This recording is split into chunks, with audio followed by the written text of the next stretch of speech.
Good evening. It's the midnight report. Actually, it's the 110 report.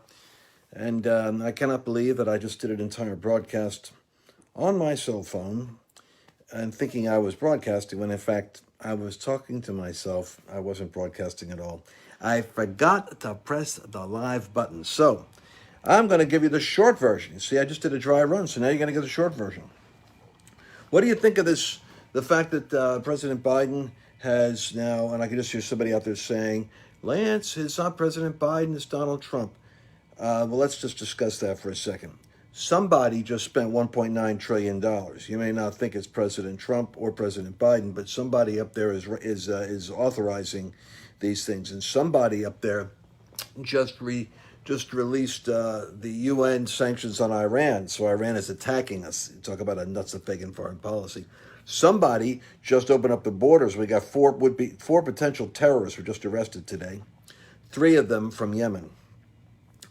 Somebody just changed the rules for Honduras, Guatemala, and Mexico, which means that you no longer have to register in those countries on your way to the United States. The door is open, the front door, the back door. Come on through, boys. And this isn't Biden. This is the leftist, radical, Marxist, communist, progressive, Holder, Obama backlash. And it's a demonic spirit that really is out to destroy America. America's only resistance was Trump at the Christian community. Though by and large, evangelicals seem to have been awakened, there was like some 25 to 30% of your friends that actually voted for Biden. I just found that out this week. It's very discouraging because the Christians basically, in a country where 50% of the Senate is like on a razor's edge, balancing, and then it takes 1 or 2 senators can determine the entire destruction of the country. If the church doesn't have 100% participation, we self-destruct, and we're going to find out it was us. We are our own worst enemies. But I'm finding out all the anti-Trump people now, and most of them are just ignorant of what politics is. So when I talked about HR 1, you know what HR 1 is, right? HR 1 is the complete official legalizing of every tactic of theft that we wrestled with in November, that 75% of Republicans say was election fraud or needing to be corrected. Basically, it's going to be, well, we like those practices. We're going to overrule the state legislators. We're going to have ballots for everybody. We're going to give plenty of time before and after. We're going to drop the voting age to 16. We're not going to have any driver's license, any need for that verification. We're going to go to everybody that's in prison, and we're going to make sure that, we don't care if they're mass murderers or what. They all should be able to vote in the politician that they think is going to be the best for their personal interest. And so when you have that kind of insanity, and the only thing that could stop it is a thing called a filibuster. And these are terms I just want to slow down because a lot of Christians, like I said, there are a lot of, I know this isn't you, but you got to know what's around you. You have to be informed about what's around you, what's going on in the world. The people that they're coming out of the closet now, the anti-Trump Christians, the evangelicals for Biden. It's kind of like Satanists for sanctification, neurotics for peace, or whatever. It's just evangelicals for Biden. It's kind of crazy. It's an oxymoron. Anyway, let me just regress for a moment and digress for a second. $1.9 trillion spent, boom. All of that was done to cover up all the money that was wasted by bad management and the unions and the activist-run cities that are blue states that are dysfunctional. Basically, it masks over their economic incompetence by funding them by a printing press in Washington, where someone's going to have to end up paying for all that. 1.9 trillion, only a portion. It's the porculus bill. Not to mention, then there was the Equality Act, which is really the Transgender Supremacy Act, which is marching its way towards all of you, including the schools and the indoctrinations of people. And this was all basically taking transgender struggles, which no one's having a struggles with transgender. It's becoming so popularized. Kids are thinking they're having conflict, and people are converting to homosexuality and transgenderism at younger ages. Not because it's what they're born for, but because it's what's trending and reinforced and socially cool, and that's the way kids are. Remember that? All the kids in school would always try to would basically be trying to peer pressure. Well, the cool and in thing now is the LGBTQ transgender. You look at the Grammy Awards; it was all basically it was shocking. It was lesbian pornography for an hour for the Grammys. Meanwhile, Dr. Seuss and Peter Pan and Pepe Le Pew, and Mr. Potato Head are all such offensive, middle fingers to the cultural sensitivities of the Grammy Awards artists that we have to ban them from. You see the insanity, and what I'm trying to tell you is this: if they pass HR 1, all the election fraud practices become legal, and you're never going to see a Republican in office. And you start to wonder if God Himself is doing something with America. Is God sending a message saying, something, I'm not happy. I'm not so happy with you guys. You haven't yet met the criteria for me to intervene. It could be that God's saying that. It could be that God's saying you're under divine discipline, and maybe His people that are called by His name. Maybe what we didn't do during the election, we better start doing now, which is actually humbling ourselves and getting in unity. And here's what I'm trying to tell you. I'm giving you all the bad news for a reason. It's all great. Do you know why it's all great? Because this is the Janet Jackson wardrobe malfunction. I'm seeing the immigrations flooding on the border, terrorism starting to come through the border, the massive debt, unemployment. We just gave away our energy efficiency and our ability, our energy independence. Now the prices of gas is going up, unemployment is skyrocketing. You're seeing all this discontent, and then they're going to try to ram through permanent changes in voting so that you can never have a free and fair election for a conservative Republican. And certainly at the higher places of government, it's going to be impossible. They're going to ballot stuffing and ballot harvesting as a practice. And when all this stuff happens, you know what it is? Janet Jackson. Janet Jackson was when she was doing the Super Bowl act, and all of a sudden her breast was exposed, and families were sitting there going, ugh, like that. And here's the thing with America: most Americans don't know. People in Phoenix, people in Iowa, people in Kentucky, they don't know that HR 1, that the government is about to take away your state's ability to choose a president, and is going to change the laws so that you will no longer have an independent legislator. You're not going to have your own voice in how your state does anything with electing president. The federal government's going to set that up. They're also going to probably try to add 2 more states so they can get more senators, and then they're going to try to pack the Supreme Court. So whatever laws they want to lock up a preacher or hate speech or preaching the Bible, it'll be the law of the land Supreme Court, reinforced by the tech oligarchies, and your books will be taken down off of Amazon. I mean, this is kind of like your end time rapture disaster scenario. Hang on with me. I know I'm getting somebody upset, and I'm not seeing that you want to hear this, but I got good news for you.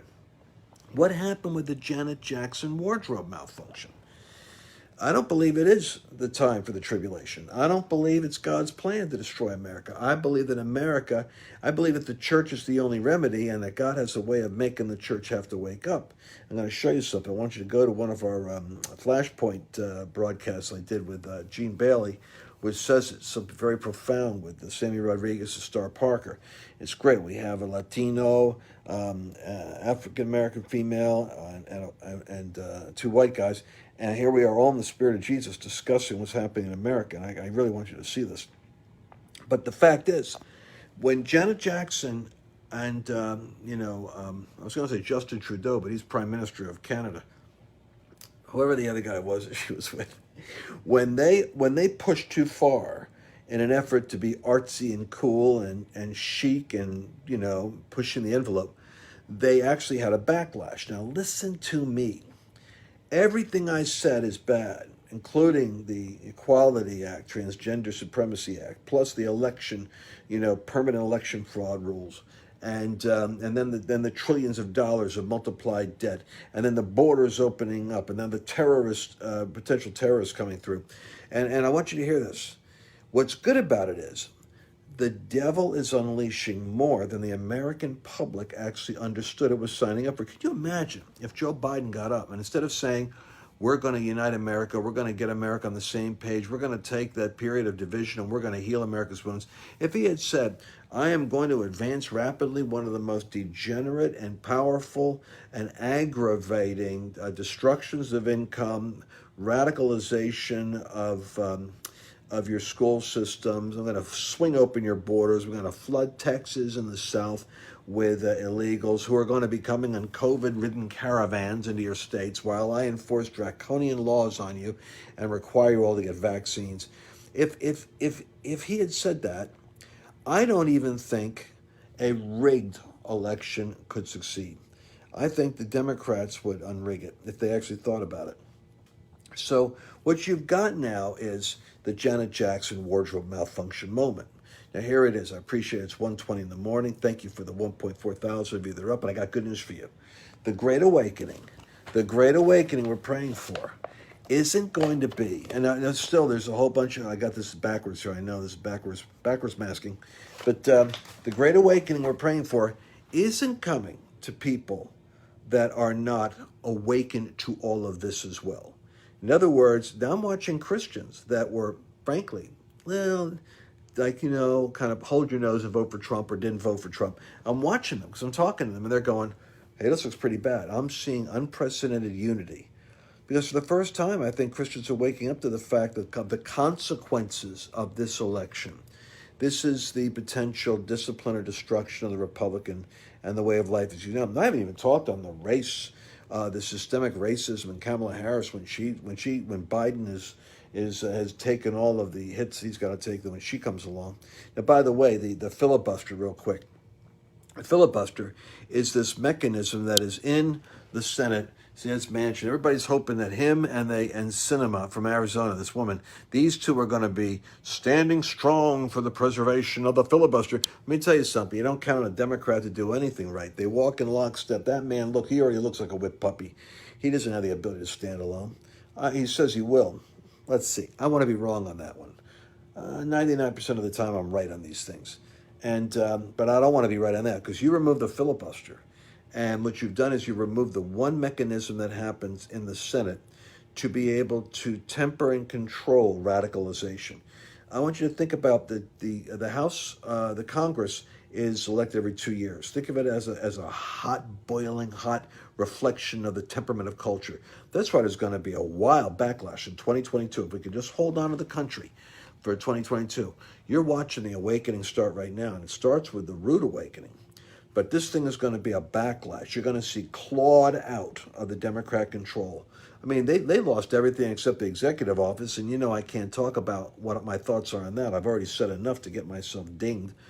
But let me just put it this way. We won in legislators, and we won in governorships, and we won and we're going to, and we sort of losing seats in Congress. We held on to them. So you watch that tsunami backlash that is coming. It will be horrendous. Of course, the Democrats want to rig the election, so by 2022, they can stuff ballots, have fake votes, 16-year-olds and illegals. Then they're going to try to, legalize 20 million, illegals that are in the country. They'll say it's 7, but it's actually like 25 or 30, and they think they're all going to vote Democrat and blah blah blah blah. But I'm telling you, there's going to come a sobering, powerful reset in 2022. But it can't be vengeful. It has to be actually redemptive for this reason. There's going to be a recovering of those congressional seats. And then there's going to be, I believe, the potential for a backlash in the Senate because those blue states were the goofball. Now, they got their bailouts. They just, but when the economy starts to tank, everyone's going to blame this 1.9 trillion on the Democrats and the Republicans for allowing it to happen. But the Democrats are primarily going to get stuck with the bill for this one. And we're going to see, even with the manipulation of all these other things, a populist backlash. Now, the populist awakening is the thing the devil most fears. And that's going to be, by the way, the same thing is happening in Brazil right now, where the Supreme Court is being packed over there, and they're issuing decrees and laws. But the churches are mobilizing, and they're marching in their protests. Once you have the church mobilized, you're going to see a different breed of cat. Let me see if I can show you this episode tonight. It's on Flashpoint. I put it on my site for you so that you can see it. Let me see if I can get this for you. But I'm telling you that the Janet Jackson moment means that the devil is overplaying his hand. He is overplaying his hand. Trust me. When it's this much bad stuff happening, the enemy is actually overplaying his hand. So I know that you're going to, you can look at this stuff, and if you're informed, you're concerned. If you're not informed, I'm making you miserable. But if you get the H.R. 5, House Resolution 5, which is the Transgender Supremacy Act, and the the open borders, and the bankrupt us with paying off cronies, and then you've got the Election Destruction Act, which they're going to call Election Bless You Act, because they always come up with good words, is only going to drive us to finally meet the conditions of unity and humility and desperation in the church. Please share this, because this is an important message. The awakening is upon us. The awakening is upon us. And it's coming because of the stupidity and the rapidity of destructive decisions being made by these people. The Great Awakening is actually already cooking. It's beginning right now, and it's happening because of the overstep. Let's watch a little bit of this. I want you to catch Sammy Rodriguez, Pastor Sammy, Star Parker. She's got star power. You'll love this. Dr. Seuss, Pepe Le Pew, Speedy Gonzales, and next would be Matthew, Mark, Luke, and John, the Apostle Paul. Yeah. That's not hype. That's not conspiracy theory. That's actually next. Right. And the cancel culture seems to be winning.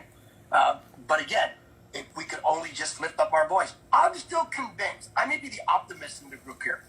But I'm still convinced that there are so many Bible-believing Christians in America that the issue is lukewarmness and complacency. I don't think it's apathy. I think it's fear. But if we can message and mobilize, we do two things well as a church. We can message and we can mobilize. And we have the most transformative message in all of creation, in all of the universe. All we need to do is go from messaging to mobilization. If we can do that, we can flip the script. Worst case scenario, we can build a firewall. But it requires what takes place on Sunday. Who else gathers millions of people every single week? You have an attentive audience every single week. We pastors, we Christian leaders, we have this massive audience. Imagine if we would convey the same message at the same time with the same integrity and anointing. We can do this. Yeah, I absolutely agree with you 100%. 100% there. It's a good word. I believe that's the whole point of what we're trying to bring here. Every Flashpoint program, there is hope, Pastor Sam, and we want to be that. She's always trying to find hope. Negative Nelly night. Anyway, that we've talked about all this bad stuff, but it's to wake you up. That's the whole purpose of this, is to wake the body of Christ. That's what I'm saying. Maybe you're not a Christian. This is a great time to get on board, because listen, if you're concerned about your country, you better find out good versus evil. This is the epic story. Listen, Star Wars has nothing over this story right now when it comes to good versus evil. He's going to come to me. There are warriors, and then there are the statesmen.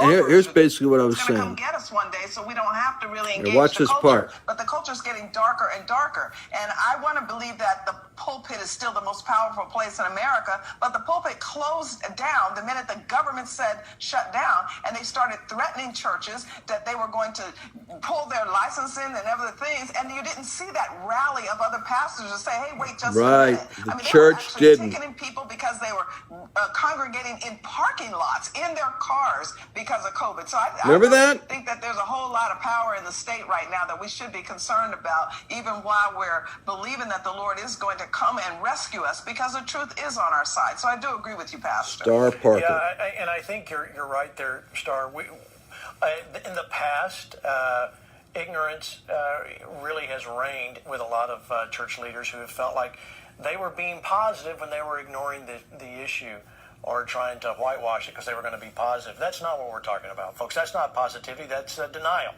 And we have to step into our place as the church, because here's the point. Good for you. We have the answer, I want you to share this, people. I want you to go to my site and watch this broadcast. Turn this around. And it's not a man. It's not even Donald Trump. There is an answer. All right, Lance, I see you waving frantically at me. Go ahead. Well, because I don't want to appear to be negative here. I don't know. I'm trying to be optimistic. And so here's what I want to say. I think what Sammy and Star talked about is absolutely important to highlight right now. The church, the body of Christ, what do you think of this? Is divided into two mentalities, and we have got to get them both on the same page, maybe three. But of course, there's the lukewarm, the complacent, and the fearful. That's what Sammy said. But here's the deal. There are lovers, there are warriors, and then there are the statesmen. The lovers are the people that are always talking to me about, forget about politics, Lance. It's not going to be done by that. It's going to be done by intercession, by prayer, by a great awakening, by a revival. We're going to have to go pray, fast pray. We're going to have to seek out. And it's like, all right, who's going to argue with a great awakening? No one is. But the great awakening argument hasn't been working so good for the last 30 or 40 years. And we've had a couple of great grand church growth surges. And Secondly, Toronto. it's the culture warriors. The culture warriors sometimes get fed up with the apathetic, indifferent, and disconnected church. I mean, because they don't show up for the political battle. So the culture warriors, however, they're the ones we need. They are the Star Parkers, and Sammy kind of goes between the two. So he. All right, let me pause that for a second. All I want to say is, my point there is, the church is kind of like schizophrenic. I'm giving you bad news tonight. I'm telling you the bad news. I mean, the bad news on top of Trump not being in the White House, on top of, guys like, if you follow Rush Limbaugh not being there. I mean, it's like Paul's saying, lest I should suffer from, excess, blows or something like that. But it's working something in us. It's working only God alone and each other. We're looking to only each other. We're not looking for the grand strategy. And if you're still involved with those rumors that Trump's doing this, he's going to come back in Mike Lindell's case. Listen, I'm on Flashpoint with Mike Lindell. I'm not trying to, if you're parking your hope for America on the fact that Trump's going to step back into the White House in that environment, what do you think he's going to be able to do? It's not, Donald Trump is not Jesus. And so we got to see the wrecking ball of the church has to rise. The Reformation might of the church is going to have to weigh in and clear the field. But where? We lack courage. We didn't even have our churches open during COVID. And then when you got a Che on or a couple of pastors that stand up, they're almost, who else is standing with them? Hardly anybody. Look, we are in the place where God's reorganizing the church right now so that those that have his heart are coming together. And it's forming a Gideon army, and a Gideon movement is forming. And when that Azusa hits, when that Topeka, Kansas outpouring hits, whenever that move of God hits that becomes the catalytic revival part of the awakening, I honestly believe God does not intend for this to be a lover's party, meaning, everybody's just going to get saved and it's all going to be fixed. There's going to be racial healing, because that's never happened. That hasn't happened in history. It doesn't work that way. We had revivals. Charles Grandison Finney's great revivals. Jonathan Edwards' great revival. The Great Awakening. The Great Awakening didn't stop the Revolutionary War. It didn't stop the Civil War, did it? These people are disingenuous to talk about the Great Awakening like it's the alternative. It's not. It's all oars in the water. It was the Great Awakening that fed into the capacity to go through the Revolution and the Civil War, and then come out on the other side, a nation united.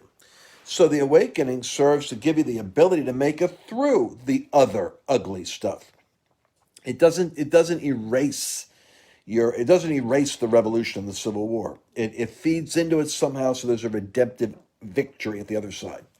So we got to get this straight. The lovers want to see, and it's really fake news. Lovers want to see an awakening solve the whole problem in a way that even Jesus never did it. So it doesn't work that way. But the awakening, which is the power and presence, salvation, gospel demonstration, combined with the Reformation, the moral reinforcement, the gritty work of taking back your schools, your liberties, your power of the printing press, your social media, your ability to not be persecuted in your job, the ability to be employed and not bow the knee to perversion. Those things are going to be gradual, progressive recovery of ground in an awakening, unless it's not to be, unless it's America just is to become a proverb, and God's going to do something here that just, don't be like America. Notice how quick and how fast they went from the top to the bottom because they forgot God.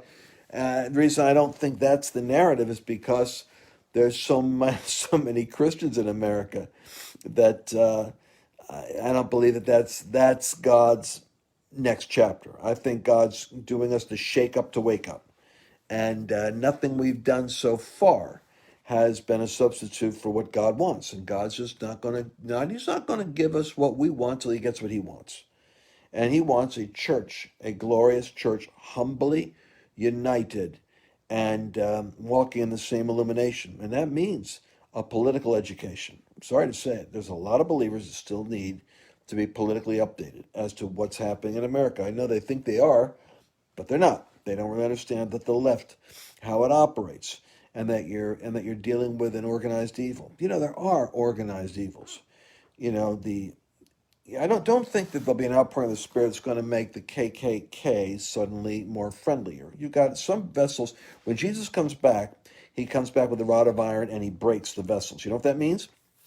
He breaks it, he breaks like a potter's vessel. I think the verse says, he shall dash them like a potter's vessel. And that's the words of Isaiah, and it's the words of Revelation. What that means is, if a sphere or a structure is redeemable, then reformation and revival can redeem it. America can be reformed and revived. It can be healed. It can be fixed. But the Nazi Party can't be. It's got to be obliterated. The KKK can't be. And there is a strain of progressive, agnostic, perverse leftism in America that isn't going to be redeemed. It's got to be stopped. It's got to be a vessel destroyed. Its ideology has to be taken out of the school systems. Its influence on children has got to be taken away, and it's not going to be easy, because this is kind of like what Jesus warned about. It should be as it was in the days of, Lot, so shall it be in the days of the Son of Man. Well, what was the primary problem with Lot? And don't give me the goofy social justice, fullness of bread and pride. It wasn't fullness of bread and pride. It was perversion, and it was militant perversion. So we're up in the days of Lot. Militant perversion is what Jesus said was coming. But as it was in those days, the angel of the Lord delivered Lot, and I believe that we could start to cry out for our nations, for our states, for our regions. And there could be regional redemption. Look at Florida and Texas. Even though Biden's trying to destroy Texas by releasing, hundreds of thousands of COVID-ridden migrants and gang members and terrorists into Texas. In his ignorance, it's what he's doing, if nothing else. Still, Texas and Florida, red states are going to be more like sheep nations. It's like sheep nations, Goshen and Egypt. You're going to see geographic powers and principalities when they're over cities that they're going, like, look at Washington. Washington is like, a zombie zone, and nobody's there, and they got barbed wire all over the place, and it's because they got nutty spirits ruling in the heavens, and everybody's under the influence of that lives there. So it seems.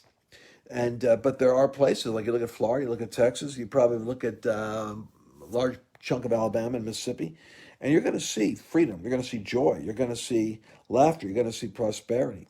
And because we're going to start to see regional and geographic distinctions, because the shaking of thrones and principalities, I really believe, is going to become more of a geographic phenomenon in every nation. That's kind of what Haggai says.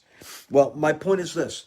I wanted to give you the bad news. H.R. 1, the filibuster. I don't trust the Democrats to stop it. A filibuster, technically, remember this, means that a senator could get up. I started to say this earlier and I got off track. The Congress has a 2-year term because they're hot. They reflect the passions of the nation. Every 2 years, the passions of the nation can express themselves. The boiling over sentiment of the nation. And that's the teapot, bubbling every 2 years. And the founders are geniuses. They said, all right, 2-year terms for Congress, because that way every 2 years there's an outlet for the frustration of the nation. So right now we're getting the Janet Jackson craziness, because the left got in. They're trying to get everything they can done, like terrorists. Get as much damage done while we can before they get us. But within 24 months, there's going to come the backlash, and the boiling water of the populist movement is going to hit. We'll make it till then. Trust me, we'll make it. The Senate is a 6-year period. Why did they make the Senate 6 and Congress 2? They're brilliant. Why don't they just make it, how about just 3 and 3? No, because 6 is a longer perspective. So the passions of the congressmen are rising up and going down, rising up and going down. 3 cycles of congressional emotional fervor and movement in America. Steady Eddie in the Senate. They're a little bit more the wise counsel group. They're like, you can see them. They're a little more, they carry themselves with more kind of ambassadorial presence because they're 6 years. There you're pouring it out and cooling off the boiling water. There you're looking more at the long term, except for the radical virus, the COVID that got into the brains of the Democrat Party. Actually, the radicals, donors, and the big money people that got into the party. They took it over, they hijacked it. So it's not really, the politicians are kind of like on the strings of the activists and the donor group now, which maybe we have to do with the Republican Party, to be honest with you. But it takes us we're a little slower at understanding. The sons of this age are shrewder than the children of light in these things. But what the left has done is it's 6 years. It's got half of the Senate, 50 senators, and they all are under this intimidation of the party. You ever notice the Democrats? They all lockstep. It's like fear. I think it's because it's like working for, you know, when the mob's involved with a union or something. You don't want to end up, like Jimmy Hoffa. So I think it's not that they're physically under threat of violence, but I do think that there's a spirit that causes guys like this guy here, Manchin. I believe he's under the Schumer intimidation factor, and these folks are all going to lockstep. Dick Durbin, hypocrite, mind-binding blindness. This guy here just delivered a great speech just 2 years ago, saying how you need the filibuster because it's the only thing that maintains the balance of power within the Senate as the founders intended. Now the hypocrites willing to get rid of it. Why? Because I think they're all hooked on. I think they're just under the power of it. And maybe I should be more generous and just say they're under the power of controlling spirits, and they can't break them. And so the Spirit of the Lord is raising up a standard at this moment, but it's going to be the body of Christ. It's going to be a new breed of leaders. It's going to be a Reformation group. It's going to be a Gideon United group. And I believe it's going to be lovers who are also warriors. It's not just lovers versus warriors. It's the lovers who are also warriors. And they know how to fight the battle of public opinion and organization and mobilization and populist rhetoric. And they can speak the secular language of the world. But they're also out for souls. They're also out for nations. They're also out for righteousness to prevail. So you put a lover and a warrior together, and you got the third element of statesman. Statesman is the one with the resources, the money, the power, and sometimes they want to be known, sometimes they don't want to be known. But that's what the left did. The left, like you hear about the Soroses and the Gates and Rockefellers and those foundations. Well, those are the big money influencers on the left. And they're like statesmen. And there's a bunch you don't know about. You never hear their names. And but they're the Wall Street 90% that are donating to the Democratic Party. They're 90% of academia. It's just interesting how the spirit of darkness hovers over the gates of influence. Well, anyway, those are my thoughts. I may take this down later. It went longer than I wanted, but I wanted you to get this much because this is the world that we are in. If you're from Arizona, you might want to call. By the way, if you're from Arizona, you might want to call. I suggest you be polite, but let your voices be heard. Senator in Arizona and the one in West Virginia, Manchin and Sinema. They're going to determine what happens to the country next. Pretty much forever. Joining us now with reaction, former senior advisor to President Trump, Stephen Miller, along with the author of They Never Let a Crisis Go to Waste, Fox News contributor. All right, 1 second. Stay with me 1 second. Start with you. This is the danger when you have a campaign, a presidential candidate that's in the media mob, big tech candidate protection program, running a silent campaign from their basement bunker and never answering questions. These questions were barely asked, and when asked, never answered before Election Day. Joe Biden was portrayed by the media during the campaign as a centrist.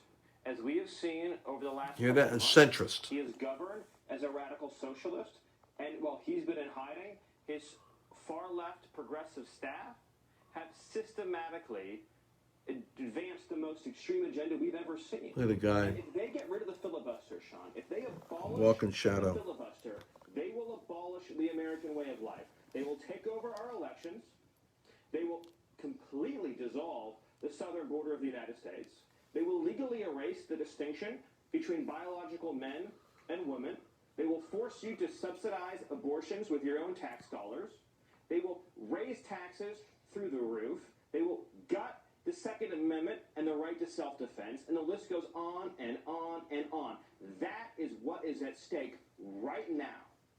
The filibuster, reconciliation, court package. Filibuster is your ability in Senate to debate the issue and kill it so it doesn't get voted on. If they can't get legislation on guns, she would do it through executive order. We're already seeing they're usurping the power of that other branch of government you once worked for, the legislative branch, by just, stroke of a pen. Joe Biden thinks he said he wasn't able to do as president. You got to get the votes. Apparently he doesn't think you have to get the votes anymore.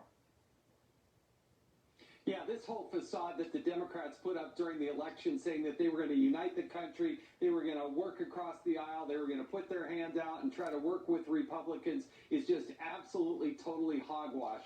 They know they have this moment in time. They want to blow through the norms of this country. They want to bypass what the founders envisioned. If you wanted a glide path to get things done fast, you would just have a monarchy or you'd have a king. You wouldn't put a House and Senate in there. The Senate is very conservative in its nature in that it's deliberative. You take up one issue at a time. You have the debate. But they don't want that because H.R. 1 is the key to this. They're going to change the elections. They're going to federalize elections, put the Nancy Pelosi's and Joe Biden's and Kamala Harris's in charge, and do everything else that's on that list, including statehood, to fundamentally change how many senators there are and how many Supreme Court justices they have. All right. So let me just say this before we go, and I so appreciate all of you. I want you guys to know that I appreciate you being with me here at night and doing this with me. And I love you, and I want to thank you for being such a great group.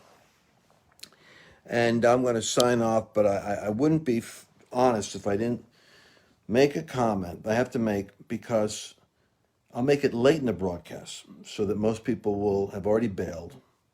It's already almost 2 in.the morning, and I'm noticing that my people, that's my tribe, are still are listening to a lot of Q stuff, and you don't know it.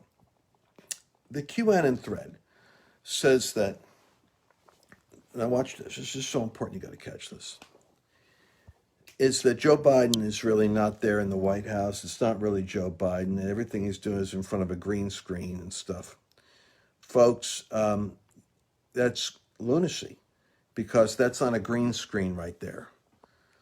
And you might say it's not Joe Biden because his ear is not attached the same way. Well, we'll have to take a look at some of these pictures. See, there's an element of crazy that can get into us in our desperation. I would suggest to you that that's not a green screen, that Joe Biden actually was interviewed by Stephanopoulos. He has had, it's not like Elvis. There's actually been sightings. That's an old man's walk, folks. My dad was 99. It's an old man's walk, trying to walk like a young man. No, that's Biden. The interview with Stephanopoulos was Biden. He was lucid, too, surprisingly lucid, which means, and at that age, it happens. You come and it goes. It's going to be interesting with the when he has the press conference. He's going to have to, and he's going to be there. So he's not. No, this is not Biden's in a fake. I know that's what you guys hear, but I urge you, for the sake of being respected in Washington and in the press and in the world that we have to influence, release yourself from the idea that Joe Biden isn't in the White House, that everything's being done surreptitiously, because that's an outdoor event right there, and that's happening outside, okay?